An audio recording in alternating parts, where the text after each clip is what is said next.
আসসালামু আলাইকুম। আমি ডাক্তার নাজমুল। আজকে আপনাদের সাথে আমরা আলোচনা করব গবাদি পশুর একটা খুব গুরুত্বপূর্ণ সমস্যা নিয়ে। সেটা হচ্ছে অনেক সময় দেখবেন ওদের গায়ে উকুনের সমস্যাটা তৈরি হয়। তো কেন সাধারণত এই উকুনের সমস্যাটা তৈরি হয়, ওইটা হইলে সাথে আর কি ধরনের লক্ষণ প্রকাশ পেতে পারে, আর এটার চিকিৎসা বা প্রতিরোধ ব্যবস্থাটাই কি, এই বিষয়টা সম্পর্কে আমি আপনাদের কাছে বিস্তারিতভাবে জানানোর চেষ্টা করব। প্রথমেই চলুন জেনে নেই যে সাধারণত কেন এই উকুনগুলা হয় বা কারণ কি, কোন কোন প্রজাতির উকুন দ্বারা হয়।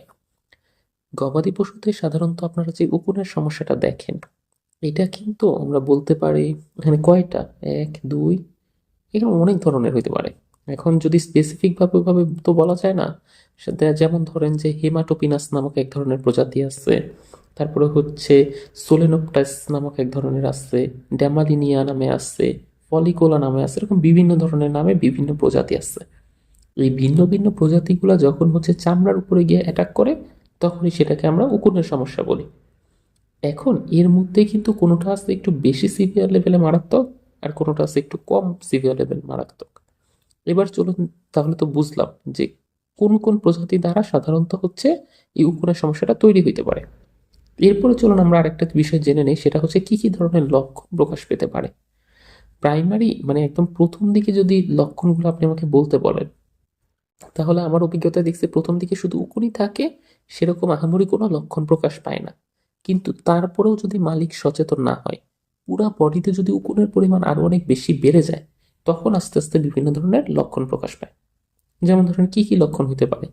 একদম প্রথমেই যদি বলতে চাই যে ওর বডিতে যেহেতু উকুন আসছে, উকুনগুলো ওর বডি থেকে বিভিন্ন ধরনের জায়গার রক্ত শোষণ করবে।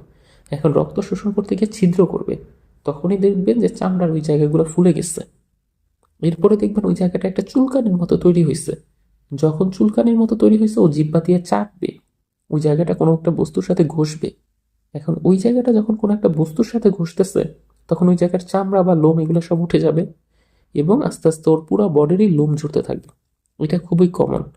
তারপরে হচ্ছে যেহেতু উকুনদের খাবার কি রক্ত, তার মানে হচ্ছে বডিতে রক্ত শূন্যতা বা ক্ষুধা মন্দা এই জিনিসগুলোও দেখা দিবে। কমনলি বুঝতে পারছেন ব্যাপারটা, যে পুরো মেকানিজমটা কিভাবে। প্রথমে উকুন হইল, তারপরে হচ্ছে চামড়ায় ছোট ছোট ফুসকুড়ি টাইপের হইল, তারপরে হচ্ছে জিহ্বা দিয়ে চাটছে বা কোনো শক্ত বস্তুর সাথে ঘষছে, তখন দেখা গেল কি, যে ওই জায়গায় ক্ষতের মতো তৈরি হইল, লোম টোম এগুলো সব এলোমেলো হয়ে একটা বাজে অবস্থা তৈরি করছে আর কি, এরকম। এখন চিকিৎসা হিসেবে আপনারা আসলে কি ব্যবহার করবেন এখানে। আপনারা সাধারণত হচ্ছে নিউসিডাল নামক এক ধরনের পাউডার পাওয়া যায়, বা নেগাভন পাউডার পাওয়া যায়। এই পাউডারটা দিয়ে ও পুরো বডিতে স্প্রে করে দিতে পারেন। আপনি যদি পরপর 2-3 দিন যাবত স্প্রে করেন, তখনই দেখবেন যে অর্ধেক কুকুর নাই।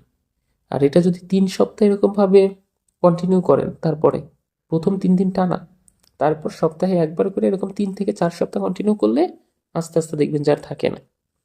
আবার অনেক সময় এটা যখন খুব বেশি পরিমাণে হয়ে যায় এবং চামড়াটাও ক্ষতিগ্রস্ত হয়ে গেছে, তখন আমরা করি কি, চামড়ার নিচে আইভারমেকটিনের একটা ডোজ কমপ্লিট করতে বলি। এবং এইটা কতটুকু হিসেবে করবেন, এটা হচ্ছে ভেট আপনাকে নির্দেশ দিয়ে দিবে, যে কত কেজি ওজনের জন্য কত কেজি আমরা দিতে পারি, বা সাথে কি কি মেডিসিন দিব। যেমন আইভারমেকটিন করলে তারপর আপনাকে অ্যান্টিহিস্টা জাতীয় ট্যাবলেট দিতে হবে, কারণ এখানের ওই জায়গাটায় চুলকানি আসছে।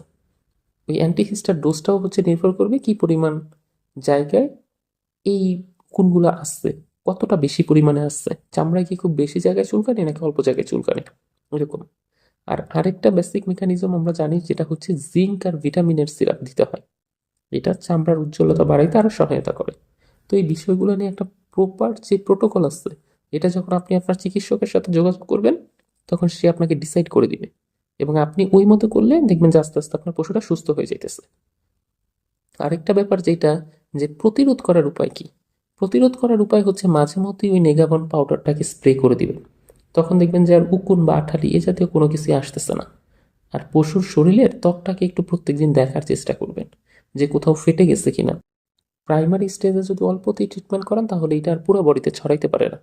কিন্তু ওই আপনি একটু খেয়ালই করেন নাই কোনোদিন ওর উকুন এরকম শরীরে হইছে কিনা, তখনই দেখা যায় একটা থেকে দুইটা, দুইটা থেকে চারটা এরকম হইতে হইতে পুরো বডিতে ছড়াই যায়, এবং তখন এটা সিভিয়ার লেভেল আকার ধারণ করে।